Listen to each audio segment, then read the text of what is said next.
Hey, Kina. Hey, Janice, my friend, the illustrious Dr. Janice. Hello, Kay Reed. I'm so excited for this interview. It's very different to be recording with you in the studio. That's not our regular show. Yeah. We're doing a recording about No, let me do like Bazinga. Drum roll. Yeah. Drum roll. Or DJ Khaled. Brr, brr, brr. We are here because you have a book coming out. And first of all, let me say I'm so excited and honored that you were able or open to interviewing me, because when I was like thinking who I'd want to be interviewed by, like that I know, I was like, oh, it has to be Kina. Yeah. Because I was like, we have great banter, we mesh well, we have the fire energy, you're the Sag, I'm the Aries. So I was like, this is going to be an exciting conversation, and you're no nonsense, I feel like, and you cut through you say what needs to be said. So I'm excited and I'm honored to be here. You're like the local Oprah. This would be like a non-whiteness interview. Yes. Because you can't talk about a book called Decentering Whiteness and, operating at peak whiteness. Yes. Speaking of peak whiteness, the way that people are going to be, just how people are already talking about your book, right? Some would say it's political. It's funny you say that, because I know, just for like background and context for the people that are watching, Kina and I, as we were getting ready for this interview, I guess like I haven't mentally prepared myself for people to talk about the book with people in public yet. But this man at the hotel asked, I said we were recording an interview for my book, and he's like, what's the name of the book? I said, Decentering Whiteness in the Workplace. And his exact response was, that sounds political. So I know that this, like, the perception is like having these conversations can be political, and that's why I love that we're sitting down and talking about this, because you're the type of person, Kina, that I know you're going to say what needs to be said, and this is a conversation that I'm excited to have with you. Yeah. So let's start here, Jay. Like, you're sitting down at home. You are a writer, all right? We're not even going to list all the publications, but you are out there, all right? And you've already written a book, right? The Pink Elephant, right? So you're sitting at home and you're at the computer, and what is the thing that creates this moment where you're like, you know what? Self, I'm about to write a book on whiteness, and particularly why whiteness needs to be decentered at work. Like, what are you thinking? What are you processing? What are you feeling when you make a decision, right? Because I know you made a choice, right? So what are you processing when you decide to write this book? Yeah, I think that's a great question, because I actually have two books out, Dirty Diversity and The Pink Elephant. And when I wrote Dirty Diversity, it'll be the anniversary, because I released it on Juneteenth 2020. Yeah. And when I wrote it, it was like the beginning of COVID. It was like April 2020 when I started writing it. And I feel like I was operating in peak whiteness when I wrote the book, because I wanted to write a book that was like a guide for creating a workplace that centers diversity, equity, and inclusion, but I didn't want anything too controversial, right? I wanted something that white people could pick up and say, this is a great book, this is something I can do too. And that was my first book, Dirty Diversity, right? And so after I wrote that book, I immediately knew, because when it was released, it was like 2.5 weeks after the murder of George Floyd. And I was like, that book didn't hit the way it should have. Like, I felt like I needed to write something else, and that's where The Pink Elephant came. And I was like, I want to focus specifically on racial equity. But even in The Pink Elephant, I felt like there was a level of specificity that needed to be had that I didn't have in The Pink Elephant, right? I think I talked about racial equity. I talked about how workplaces can actually try to achieve racial equity, but I don't feel like I was getting to the heart of the matter. I was talking about the symptoms of the problem and not the root. And I think that the root cause of all of the workplace issues that we see, you and I as equity consultants see, is the centering of whiteness in the workplace. So I was like, I started doing research, and I was like, I have a lot of books. Like, I have Layla Sayad wrote the foreword of the book. I have her book, Me and My White Supremacy. I have literally every anti-racism book, as I'm sure you, and as I know you do. Yeah. And I was like, what I feel like none of these books really focus on is the workplace specifically. A lot of the books that I've read talk about anti-racism from an individual perspective or from a societal perspective, but I don't think enough attention has focused on whiteness as a system in our workplaces. So when I did research, I found like one academic book about whiteness, and then I found one about like in the vegan space, the way that whiteness is centered. So I was like, I don't see anything about the workplace, so that's where I felt like this was an important book to write. You said so much that we're going to unpack, right? Yes. But I have to, I wouldn't be me, we wouldn't be us without me making a Jay-Z like metaphor, reference, right? Yeah. Right, because I'm thinking about the album that dropped, like, okay, OJ, right? Mm-hmm. You know, yeah. I'm not black, I'm OJ, yeah. Right? Okay. Okay, yeah. Right? Yeah. And I think about how, because I'm going to talk the intrapersonal, we're gonna work out, right? Mm-hmm. Because when I think about you saying, you're processing for yourself, like, oh wow, like I wrote this book, and I was like centering whiteness even in the writing of the book that I thought was helpful, and it is helpful. Like, that doesn't take away from it, right? But it's almost like you had this OJ moment, like, oh, okay, like even I'm practicing this system that is violent, right? Mm-hmm. So kind of like, let's start there. Like, how do you, like, again, as you're writing this book, you're thinking about your experiences in multiple organizations. How do you see yourself in it, right? Mm-hmm. Like, how do you see yourself in the text? Like, oh, were there moments when you're writing and you're typing, you're like, oh, I did that, or I saw that, or experienced that. So let's start there. Because a lot of people think when we're talking about whiteness, we're talking about people who are racialized as white. Mm-hmm. And that is not the case. Mm-hmm. So how is Janice someone who's experienced the system of whiteness? Yeah. And then we're going to go from there. Yeah, so in the book I talk about, I think it's chapter 7, where I talk specifically about the way that I centered whiteness in my own life. And I felt like it was necessary to talk about that because in the book, at first I talk about whiteness as a system or as a structure and how people became racialized as white in the US. And then I go into talking about systems. And I feel like I can't have a conversation about whiteness without also identifying the times and moments in my life where I've upheld whiteness. And I didn't want the book to come off as like me wagging my finger at others and saying, because I've read other books from other folks, other consultants, where it's no shade to them, but it's like, these are my word is Bible, and this is what should be done in the context of the workplace. I want folks to understand I'm also sipping the Kool-Aid as well, right? And I have recognized that, right? And I haven't fully, as your platform says, divested from whiteness, because it's hard living in a capitalist society for me at this point in my life to completely divest from it. But I recognize so many of the ways that I've upheld whiteness, even in like my desire to chase degrees. I recognize that was rooted in my desire to be white, or my thought process of, well, if I'm the right kind of black person, I will gain acceptance. I will be let into spaces that black people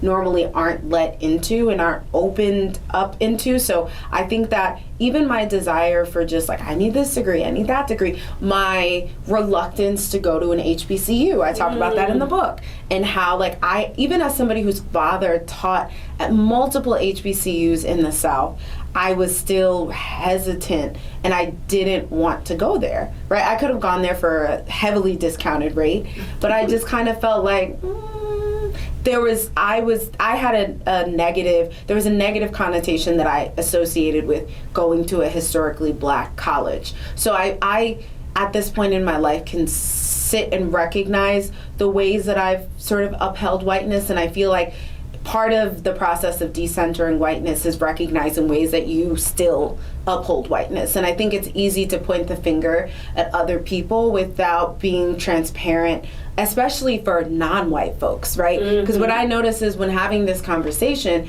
it's interesting when I see the reaction when I tell white people the title of my book and when I tell non-white people, right? There's this like, oh, so you're creating a guidebook for white folks. And it's like, no, this is a guidebook for everyone. Well, right? and I was just about to ask you that question, right?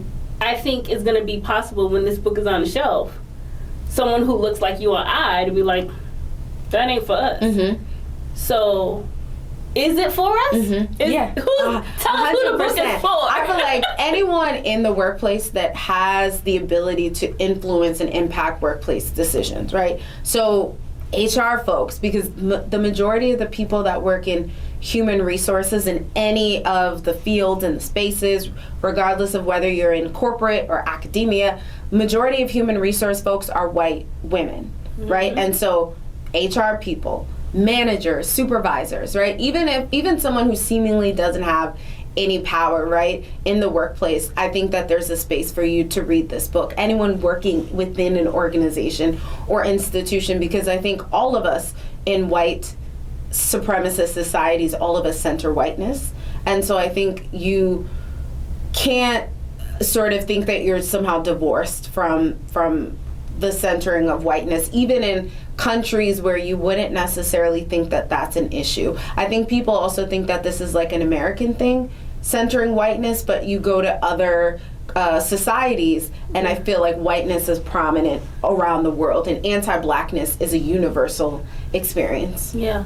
So what you're saying is Keisha and Tyrone need to pick up this book. Keisha and Tyrone definitely need to. I would even maybe argue that, I don't know, maybe I have a spicy take. I would argue that maybe Keisha and Tyrone need to read this more than, because I feel like the internalized oppression runs deep. Yes. For so many of us. And we don't do the work. I honestly think since 2020, a lot of white folks have attempted to do the work, but many of us don't take a look in the mirror. And you and I have talked about this, even as DEI consultants, we don't always think about the ways that we are upholding the systems we're trying to change. Like, how am I within my business practices sort of like replicating these same systems? And I don't think we take that time, and I almost feel like it's more insidious when it's one of us, because it's like I don't feel like we always do that work. It's kind of structured as like a white people are racist and white people are the ones that need to do the work, without us also recognizing the ways that we uphold those systems and then the ways that we harm other people. Because I think a cut from someone that's like you cuts deeper, right, than someone else. So I think that anyone who is actively trying to engage in creating a workplace where people feel like you want people to be able to feel safer, you want people to thrive, you want people to be able to advance, needs to pick up this book. I know that sounds very broad, but I think I would argue that Keisha and Tyrone maybe even need to pick up the book more. Yeah, so that's a spicy take. So we're gonna come back around, right? Because I want to make sure if Keisha see this and she go like, what you mean that I need a book for? Maybe this is a great place to say, okay, so what are we defining as whiteness, right? Because if you're gonna say that this is not for people who are just singularly racialized as white, then so tell me what is whiteness then. And I think this is something that people need to understand. So yeah, I think that when I talk about whiteness, as I believe you mentioned earlier, I'm talking about a system, right? And so white people aren't needed in order for a system of whiteness to thrive and to continue, right? And so I think even if there were no white people, we still within our own institutions replicate and uphold systems of whiteness. So any system that prioritizes, that venerates, that uplifts white people to the detriment of non-white folks or people of the global majority, to me is like how I think about systems of whiteness. So again, I think we have to understand that we see whiteness even within our own businesses, within our own universities, right? I think that I'm not going to go with, there's a couple stories I'm thinking of with historically black universities and colleges where it's like things happened to me that were so apparent that it's like, we are upholding whiteness. We haven't divorced ourselves from whiteness in these systems and structures. And so I think that when I think about whiteness, I think of all of our systems and structures that uphold and center and prioritize white people to the detriment of non-white folks. Yeah. If this was an episode of Black Mirror and we woke up tomorrow, my favorite show. They have a new season out. I saw it, but I haven't seen the season yet. But if this is an episode of Black Mirror, we wake up tomorrow and all the white people are gone. Yeah. Right? I say this a lot, right? Yeah.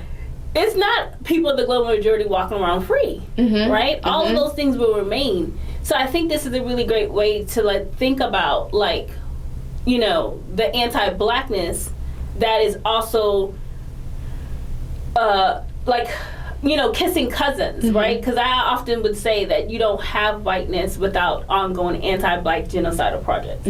So can you expand on what that relationship is? Like, how is whiteness informed by anti-blackness? How does whiteness create an anti-black world project? Like, I would love to hear your thoughts on that. That's such a interesting and very complex question. When I think about this question, I think about what Isabel Wilkerson wrote in the book Caste, where she talks about how within the U.S. there's a racial caste system. And so when I think about whiteness, I think we can't have a conversation about whiteness and the way whiteness is upheld without also recognizing the ways that whiteness was, I've heard you say this before, whiteness was created to be in opposition to blackness, right? And so when folks, when they got here in 1619, there was no conception of like, you are a white person in 1619. It was like, you are an Irish person, you are an Italian person, you are European of some sort of... We were all ethnic identities. Exactly. And then at some point, right, and in the book I kind of define whiteness because I know that the definition is changing, right? And that's what I think makes it more complicated, is that one thing that I think whiteness is doing is assuming other ethnic and racial identities so that it can continue to thrive, right? Where groups of people that weren't considered white 25 years ago, even 25 years ago, are now considered, like the Kardashians. Exactly. So like people are, in some way, people feel like that part of the world, you know, being from that part of the world would make you you know, like there's this perception of like, oh, exotic, but I'm like, no, the Caucasoid, what are they? Armenian. Caucasus. Yeah, they're Armenian. So the what is it? Caucasus Mountains or whatever is literally right there near Armenia. So it's like people not having that understanding, and even like I feel like every racial group understands that blackness is always at the bottom. Is always at the bottom. I know that I'm going to forget his name, but there was an Indian man in the 1800s who made the argument that he should be able to identify as white because he essentially is like, I'm not black. Well, so I mean, we're talking about, I know what you're talking about, because it's the first case that goes to the Supreme Court for naturalization. Yes. And so here is an immigrant who's been in the United States for a very long time, who's going up for citizenship, right? So we're going to have to make sure we, in the notes someplace, give that court case so people know we're not lying. I feel like it's Singh. I feel like Singh, yes, Singh. There's something along that line. Yeah. And part of how they, like how, you know, he justifies, hey, make me a citizen. It's like, I'm not black. I'm not black. Yeah. I'm not like them, right? Yeah. You know? Yeah. And so there's this idea that all groups of people, and again, people across the global majority, have to use anti-black rhetorics to kind of like, I feel like to advance. People have realized in this country, even when you come from other countries, even when you come from black countries, which is a whole nother conversation. Come through with all the spice it takes. You have to step like the ladder. I imagine black Americans kneeling and other groups recognizing that in order to ascend, you have to step on the backs of black Americans in order to close, even if you can't racially identify as white, but to move within the ladder of whiteness, then you have to essentially be anti-black to do that. Exactly. You articulated that so perfectly. So I've heard people make the argument that, you know, where do other groups fit into this conversation, right? Where do I only hear it as a black-white dichotomy, but there are other people, there's indigenous folks, there's Asian people. Where do we fit in? But I think that it's important to understand that at the crux of everything is anti-blackness, right? And so if you understand anti-blackness and the way that anti-blackness functions, and you'll understand the ways that other groups are weaponized against, like the ways that other groups are used as pawns, and we weaponize them against black folks, right? I think that what happened recently is a great example in Florida, where DeSantis said, we're gonna do all of this Asian, you know, AAPI studies. We're gonna promote AAPI studies in the classrooms, but we're gonna take away the African American history classes, right? So it's almost like you're trying to pit one group against the other group. And I think what a lot of us don't understand is that equity and liberation is not a zero-sum game. And if we're not focusing on and centering the most marginalized people, your group being liberated is not going to liberate all of us, right? And so I don't think a lot of us understand and conceptualize that. I had a conversation with somebody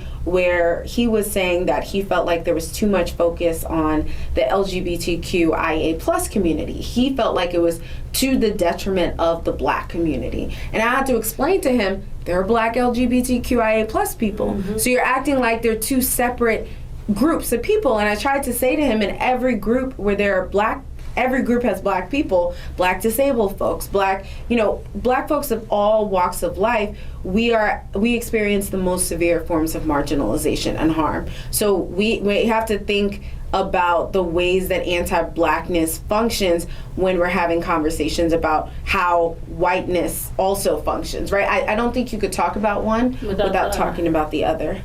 For people who, you know, let's bring 2020, right? We had Brianna, we had George, we had Ahmaud, right? And it feels like everyone became an anti-racist in 2020.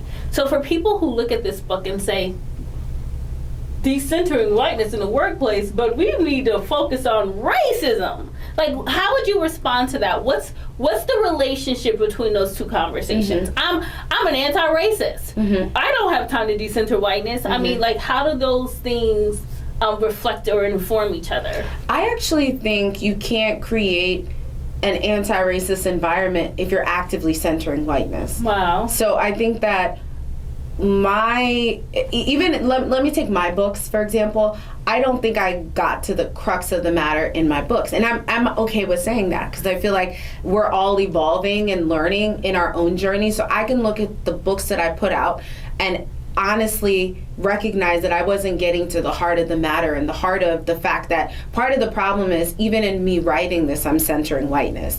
If we want people to be liberated, if we want to achieve justice and equity, we can't you can't not have a conversation about whiteness and the ways that you center whiteness.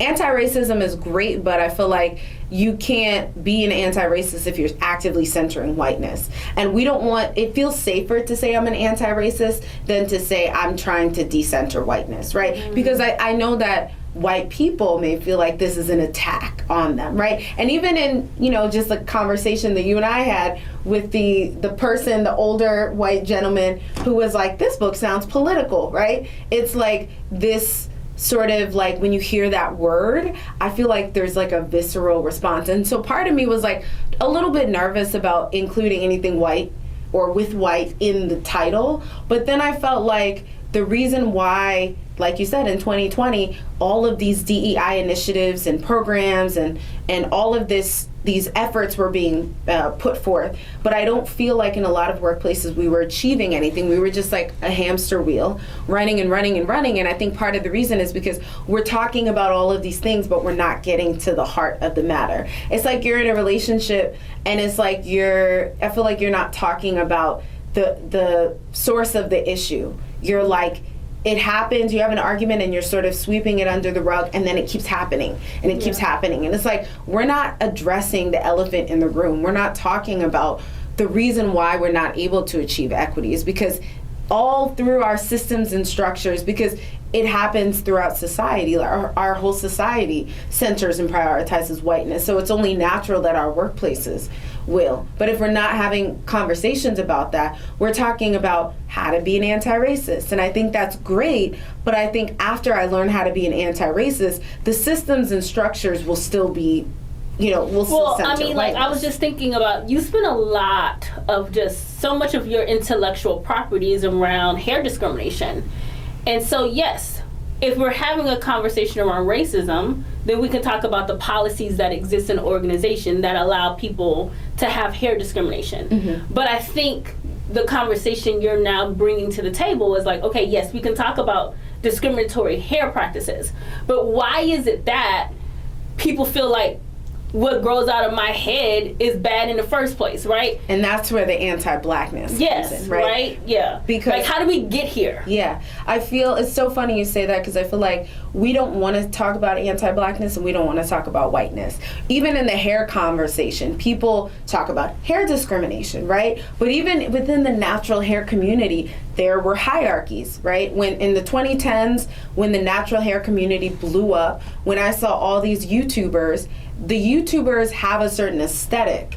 There's a hierarchy. Even within, you can have natural hair, but you can't have 4C hair, right? It has to be like loose curls. We're part of the natural hair community. So I think that even in these systems and structures we design that we think are now divorced from those systems, is still like it's all up and through the natural hair community. And I think we can't have a conversation about any sort of inequities or isms without recognizing the role that anti-blackness plays and the role that whiteness plays in those systems. You can't talk about hair discrimination without talking about how black people's hair specifically has been vilified and policed and people try to control it. You can't have those conversations. And I think it's funny when people say to me like, oh, you're making this more than what it is. It's like hair discrimination. It's not a big issue and it's not a big thing. And I think it goes back to white folks' desire to center, their need to center themselves, right, in everything. And so I love what you say when I've heard you say white people want cookies for doing the bare minimum. I think that what I tried to articulate in this book is the specific ways that whiteness always, like you say, seeks to center itself. In our meetings, right? How we prioritize the voices of white people and how folks that look like us often get talked over, often get interrupted. We're much more likely to get interrupted, ignored. Our contributions are erased. People steal our ideas, right? And how that shows up in any workplace, right? And so I think that that's really what I wanted to like get to the heart of, is like even in our employee resource groups, right? Our desire or our feelings of we have to let white people into our employee resource groups is a way that whiteness is centered. And I've gone into many companies that have started affinity groups or employee resource groups, and they feel like we need a white sponsor. Why do you need a white sponsor? This is a group that was created to make different groups feel safe. Why do you feel like, and so it's like, I think what's so tricky about the ways that we center whiteness is like, it's natural. It's like breathing air. Well, I mean, I would assert that in some ways it can be a coping mechanism, right? Like, for just recognizing like, okay, if I want to make sure I don't get fired at work, right, I need to make sure I'm holding kind of, because there's the idea that to be professional, right, is completely encoded in whiteness. And so if I want to make sure that I get promoted, if I want to level up, then I have to put on whiteness to be those things, I think. I also wanted to say something about like part of how I found your work is when I made this decision to not practice whiteness at work. I love that. Talk more about that. So, I'm just saying, like, here I am facilitating workshops, you get what I'm saying? Again, the flavor of the time was anti-racism. And so much of the content that we were using was not created by people with lived experiences of racism.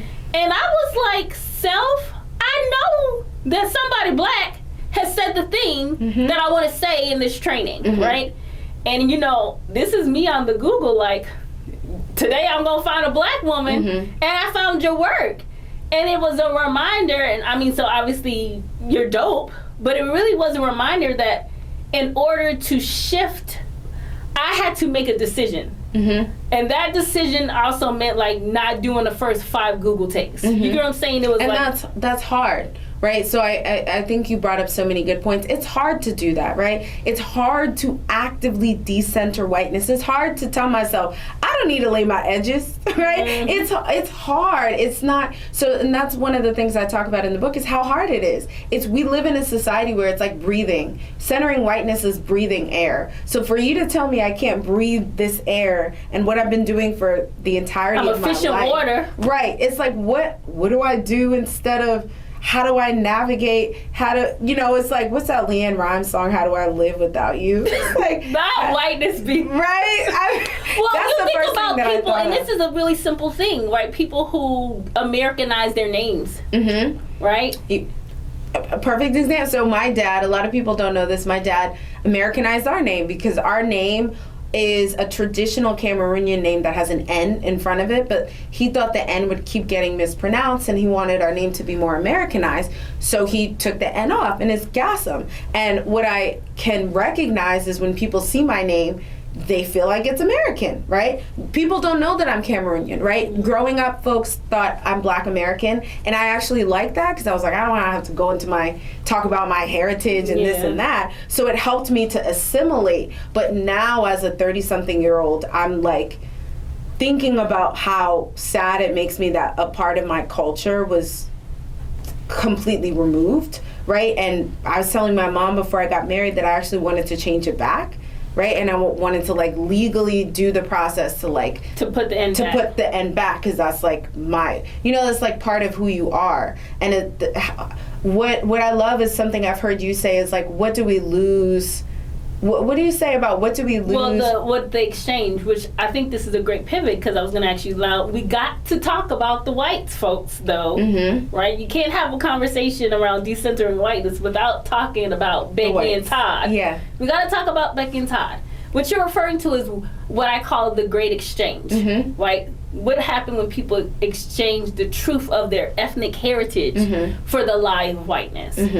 I love that. I love what you say because I think we think about what people of the global majority have to give up to ascend and to when we uphold whiteness, but we don't talk about what white people had to give up and their cultures, because they did have cultures. They had, cultural practices and things that they did, but in assuming the identity of whiteness, they've lost a lot of that, right? And there was something you said about that I want to go back to. So you talked about how you found me, right? And it's hard, right, to actively decenter whiteness. And I think what's so interesting, Kina, is when I was searching for because I was like, I'm not going to write a book that somebody has already, especially not a Black woman, has already written about. I don't want to be redundant and say what's already been said. But what's really interesting is a lot of the books on whiteness are written by white people. And I think that there's an assumption that as a white person, you know white people better. But I actually think we know and understand white people and their behaviors better than, I saw someone on TikTok say we know white people better than they know themselves. Yes. And I thought that that's so true and so powerful. And we know because we've had to know for our survival. Yeah. And so I want to go back to also what you said about how I think that many of us center whiteness, like you said, and prioritize whiteness out of survival. A lot of Black women wear our hair in certain hairstyles because we need the job. I can't afford to wear an afro to work if I know that I will be demoted or I won't be able to advance. Or taken less seriously. Exactly. So it's like it's a survival tactic and it's a survival technique. So I really want people to not like vilify ourselves too much because it's the air that we breathe and the system. Like it's hard not to center whiteness in this society. All of us do in different ways. So I just wanted to make sure that I went back and talked and I mean about that.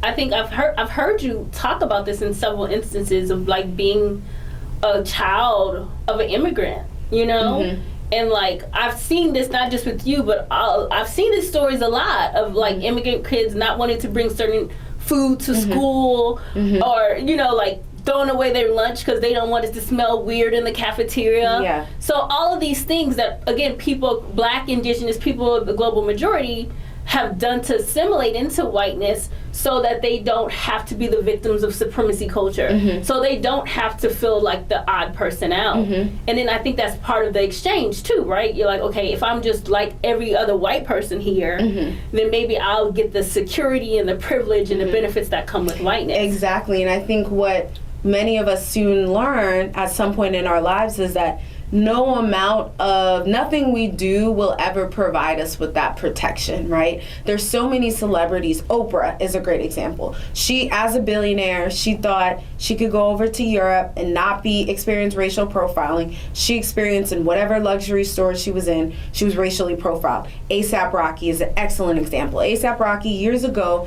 they asked him his thoughts on the Black Lives Matter movement. He said something like, I live in Soho, that doesn't affect me. And what happened years later, I believe he was arrested in Sweden, and what happens now? Now it's like, oh, they're racially profiling me. Well, I thought that didn't affect you because you had money, right? The money was supposed to insulate you or to protect you from that. And it's like, no amount of money, of degrees, of all of these things will protect you. The proximity. Exactly. Meghan Markle.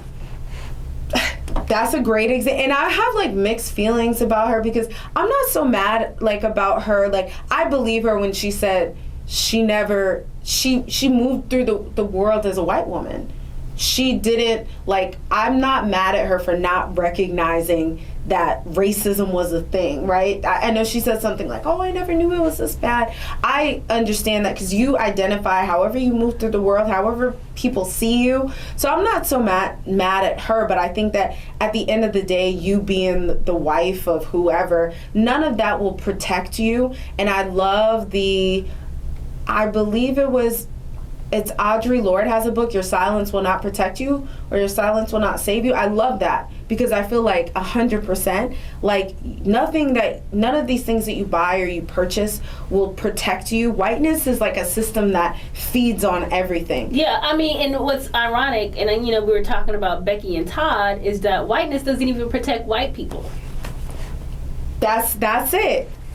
That's it. So it's like, why and they give you various degrees of resources, right? And certain degrees of. But I think that I wrote an article years ago about that, about how white supremacy culture impacts and affects negatively white people. Right? The environment is a great example where it used to be where folks like us were more likely to live in these food deserts, in areas where the climate is hotter, there's more pollution, there's all of these things, but at the end of the day, we all live on the same planet. So you pushing the pollutants and all of those things off to our part of the world is still impacting the environment and the ozone layer. So we're all being affected by those things. We're all being affected by the capitalism and what is happening and what is being done constantly to our environment. And even like, they're getting on these celebrities for the jets, right? And all of the pollution that comes from these like private jets. These private jets. And it's like, whiteness does not even save you and doesn't protect you. There's so many examples of that. So it's like, why are we holding on to this? And I think that part of it is the fact that many people don't know that. They think that it will. They think that if I get the degrees, if I get the house and the good job. If I have the long hair, right, and put my head down and do all of this, I'm not going to experience. And it's like, no, that's not how. And I think a lot of immigrants, Black immigrants, believe this, where there's this like, if you just put your head down and work hard, you're gonna make it. This is a country where that's all you have to do. If you just show up to all the work meetings 15 minutes early, right? That's all you have to do. Practicing linear time, right? That's all you're gonna make it. And it's like, that's not what it is, right? No matter what you do, and my mom always says this. She's like, no matter what I do, no matter the fact that I've been in this country longer than I've been in my own country. And I'm always reminded that I'm an outsider, lets me know that this country, she's like, I had this perception of America and I got here, I've lived here, she's lived here for 30-something years. It's not what she thought it was. And all of these things won't save us, right? And I want this book to be that, like, whiteness will not protect you. reevaluate the ways that you prioritize whiteness in your workplace, whether that's even, there was a Black HR professional on LinkedIn who was talking about how Black people should change their names to sound more white, because she said, I will discriminate against you. If I see a Black name like Keisha or Jamal, I will discriminate against you based on your name. So if you have a name like that, shorten it. And she was providing, she found herself, she said she was providing advice. But it being was like, anti-Black in the process. Exactly. So it's like, there's so many examples of that. And so I really want people to walk away from this book feeling like, okay, like I never thought about the ways that I've centered whiteness both in my life and in my workplace when I'm evaluating a candidate, or when I'm looking at somebody's resume, or even when I'm like, a lot of companies have personality assessments, right? There's one, the Myers-Briggs, that a lot of people use. That was based on, those aren't for us. They don't take into consideration cultural differences, racial differences, ethnic differences, but yet we still use all of these tests in our workplace. I'm not a fan of, what's it called, Maslow's hierarchy of needs that people always talk about in psychology. That was one of our main things, Maslow's hierarchy of needs. Maslow did that study on white men. He did not do that study on... After he ripped it from indigenous people. Exactly. That's a whole nother, right? That's a whole nother, but it's like Bible. Everyone's like, oh, Maslow's hierarchy of needs. Even my mom said it the other day, and I was like, Mom, we're not quoting Maslow. We're not doing that, right? So it's like, essentially, I want folks to read this book and understand that there's no way to be an anti-racist if you're still centering whiteness in your workplace. I have 2 more questions for you. Yes. Because I think someone's going to probably need very explicit, concrete, like, but Janice, how am I practicing whiteness at work, right? I know we've talked about hair discrimination, but like, could you give somebody like who is just like coming to this conversation completely new, like, okay, this is how this shows up at work? So many ways, right? Let's look at your resume, right? And applicant tracking system. So in companies, they use AI to parse through resumes, especially at these larger like companies. Recruiters can't go through all the resumes, so they have a system that goes through it. Well, the system is programmed, and that's part of the problem. The people with biases are programming these systems to identify certain keywords in people's resumes, and if they have those keywords, they're automatically put into the no file, right? So somebody who has who doesn't have an internship, right? Or someone who has an employment gap might be put into the no file. Well, people that look like us are more likely to have things like employment gaps in their resume, or more likely to have certain credentials and not others. So even something as simple as like the requirements for a job when people are applying, right? If you're requiring people for a DEI position, right? It's funny, DEI jobs, you need 10 plus years of experience in this and that and this and that. Well, it could be someone who's been doing DEI in their role, but because they don't have a formal position, when you look through their resume, you're going to put them in the no file. And what's a lot of research indicates is that this happens more to people of the global majority. So when people are looking through resumes and things like that, those sorts of things automatically put people in the no file because they're programmed to prioritize whiteness. When we're looking physically at someone's resume, things like a person's email address, if I see that you went to an elite university, I'm more likely to prioritize you in your resume in the yes file. Well, a lot of us aren't going to elite universities, we're going to HBCUs, right? And if I see you went to an HBCU, I'm gonna automatically put you in the no file. Even something as simple as, I know this has happened to me a lot when I was in academia, maybe it's happened to you in meetings, I'm always talked over, right? It could be the fact that I was the youngest, I was Black, I was a woman. I'm always, the microaggressions, I'm always interrupted. I give a suggestion, people ignore it in the meetings. You might be one of those people who, is ignoring or tone policing your colleagues. And I think it shows up in really subtle ways like that. It also shows up in the policies and the systems and the structures. The policies were not created with someone that looks like us in mind. One of the cases I talk about in the book is I think her name is Samantha Eloff. She applied for a job at Abercrombie and Fitch, and she was wearing a hijab, and they basically said, like, you don't fit the look, right? AKA you're not a cis het, and you don't have white, European features, you don't and blonde hair and all of that, right? She didn't fit the look, right? And the case went up to the Supreme Court and they ruled in her favor that it was religious discrimination. And so I think that there's so many ways when you're looking through a resume that it shows up. Also when you're evaluating a candidate, that shows up. When you're sitting in meetings, even who you decide to hire. You and I have talked about this, but a lot of white DEI folks are coming into companies and doing anti-racism work, right? And I think that that's problematic. I think it's problematic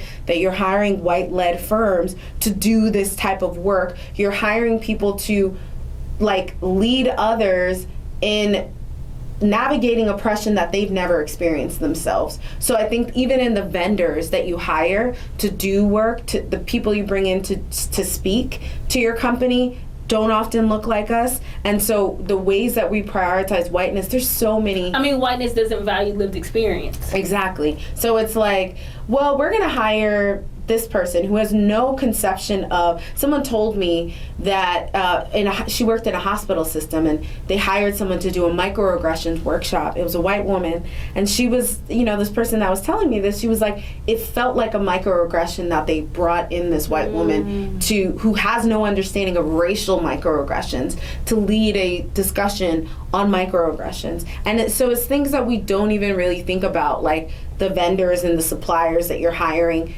Are you hiring from Black-owned businesses?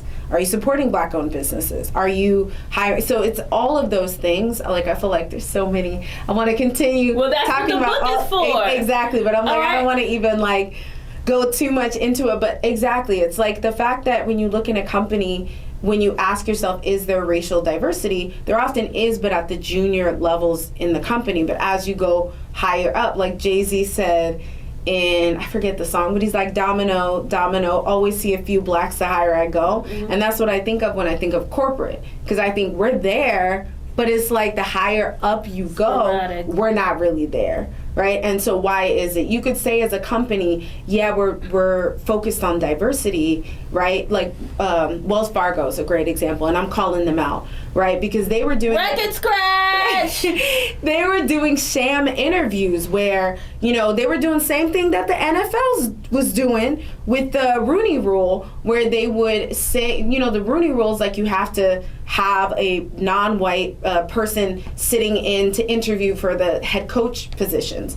And I forget his name. He's suing the NFL right now. He was like, they don't follow that. They say that they're going to hire non-white people, but they don't do that. And Wells Fargo was found to conduct these sham interviews. They hired white people, but then they let people of the global majority interview for positions, even though they already knew the candidate that they were going to hire for the role. So that's just like, and these are global companies that are engaging in small nonprofit. All of our companies are engaging in centering of whiteness. So I think that there's so many, and I go into like detail by detail. I had to do so much research for this, but there's so many things that I think the feedback that I got from the readers was like, oh, I didn't realize that, like, I didn't think about this. I didn't think about that. Like, I didn't think about the personality assessments that we use to evaluate candidates and how we center whiteness in those. I didn't think about, a person's email address and how seeing that it's an HBCU may make them, less likely to move forward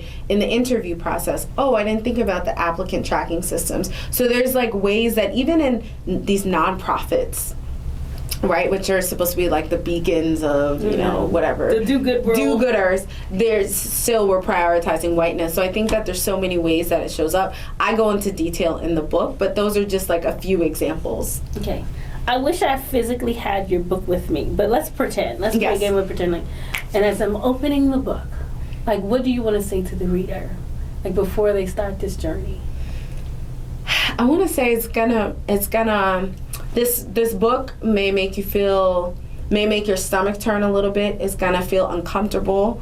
Maybe reading about one of the readers. What do you call them? One of the reviewers. The reviewers. Yeah, I don't know why I was calling it readers. One of the reviewers said she thought I was being too hard on myself in the chapter where I talk about how I've centered whiteness.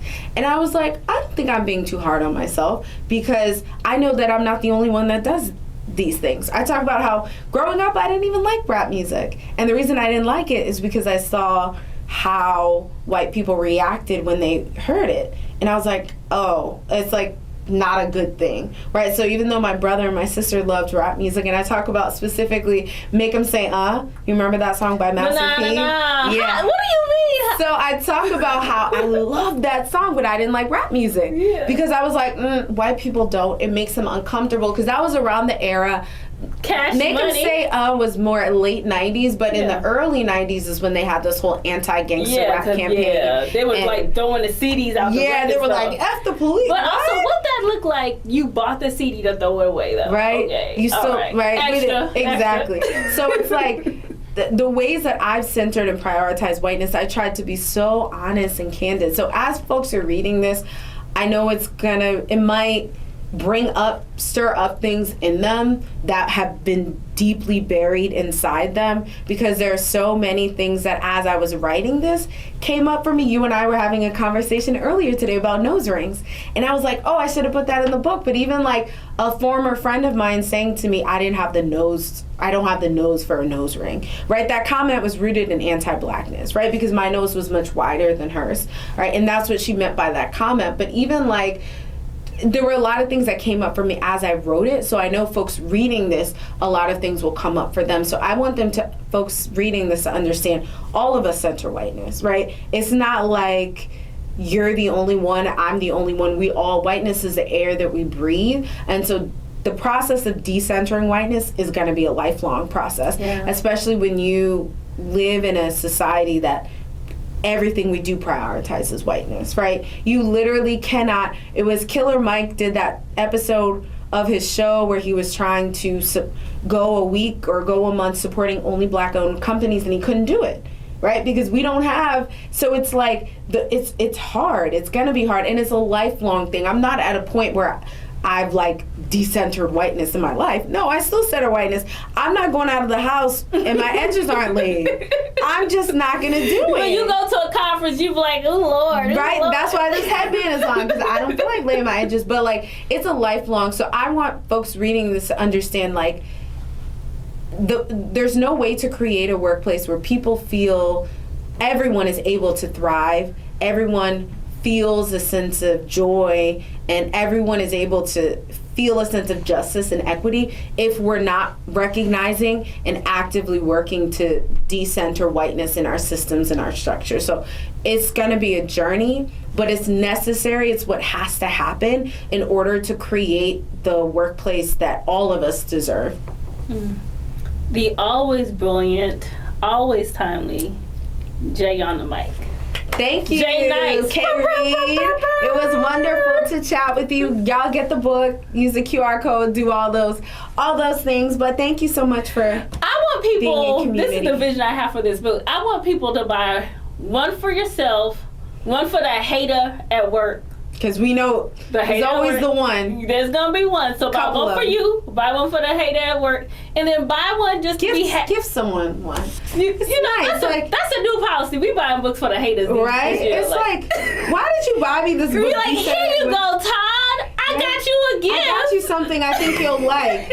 Imagine getting a book decentering whiteness from your coworker. I don't know how I would take that as a white person. It's a slight, spicy. it's a slight read, you know, just like slide it, and then not over the conference table. Like, here, Todd. Here you go. But I would still read it. See, now I have a whole new marketing strategy. You need to get some mini books. Oh, yeah. You know, like the little Bibles. Yeah, and just kind of like get the book, buy it for a friend, tell a friend and tell a friend. Thank you, Kay Reed. That's my new name for you. Thank you, Kay Reed. It was wonderful. Yes, always.